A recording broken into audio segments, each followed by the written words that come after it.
Let's bring in Hamdah Salhut in occupied East Jerusalem for us now. Hamdah, when it comes to any possible ceasefire deal, what's the view on that in Israel? There's a lot of pressure on Israeli Prime Minister Benjamin Netanyahu, both internationally and domestically. On the international front, you have the Americans who are hoping to see the Israelis shift towards a lesser intense type of fighting within the next few weeks, and that position has been reiterated by multiple American officials. Domestically, though, he has increased pressure from the families of the captives and the Bring Them Back Now movement. And this situation has even become more high stakes after 3 captives were killed inside of Gaza by the Israeli military. Now, Egyptian security officials are indicating that the Israelis are willing to offer a weeks-long pause in the fighting in exchange for 40 captives. They want all women, any remaining children and elderly men as part of that deal. Remember, there are more than 100 captives still being held inside of Gaza. But before those meetings, there were also meetings with the Israelis, the Qataris, and the Americans in Europe twice in 1 week to try and start these negotiations. And while signs are pointing that these talks are positive so far, there's no indication that there is anything concrete at the moment. In the talks in Cairo with Hamas officials, it is worth noting that for the first time, Palestinian Islamic Jihad had representation there. They are the second largest fighting force inside of Gaza, and they're also holding some captives in Gaza, so they are part of these discussions.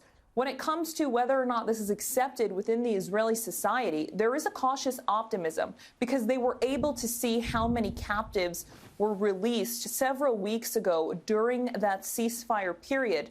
And they're saying that the Israeli government should be doing everything in its power in order to bring back the captives, even if that means some sort of prisoner exchange or swap. But there's been no indication from the Israelis that they are willing to do that just yet. Hamas's position has been quite clear that there will be no ceasefire talks or negotiations about it until there is an end to the war. And Hamdah, Israeli Prime Minister Benjamin Netanyahu has been speaking. What have we been hearing from him then? On Wednesday, Israeli Prime Minister Benjamin Netanyahu reiterating his position that the war is not going to end. And in fact, until there is a defeat of Hamas and a complete victory for the Israelis, it's simply not going to happen. He says that anyone who thinks otherwise is disconnected from reality. אנחנו ממשיכים במלחמה עד הסוף.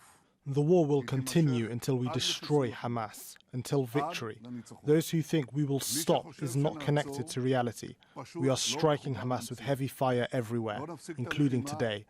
We are also striking those who aid Hamas, close or far. Every Hamas terrorist is destined for death. They have only 2 options: surrender or die.